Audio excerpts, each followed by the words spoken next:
saya tahu kerja kita banyak. Itulah saya cakap, kita pindah juga. Baru senang buat kerja. Kena pindah? Tak tahu. Tak tahu. Ihsan, kamu jangan nangis. Nanti kita semua ikutan nangis. Cikgu. Suka. Tapi diorang ni kawan baik Ihsan. Sedihlah nak berpisah. Kita orang pun sedih juga.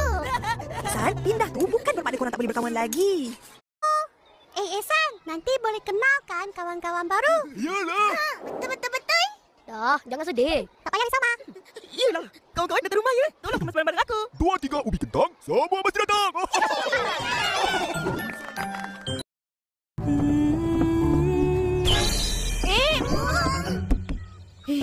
Nasib baik tak langgar. Mesti tahu bagi balik. Bawa beg besar-besar tu. Apa hal? Aduhlah. Kita orang pergi dulu. Assalamualaikum. Tante.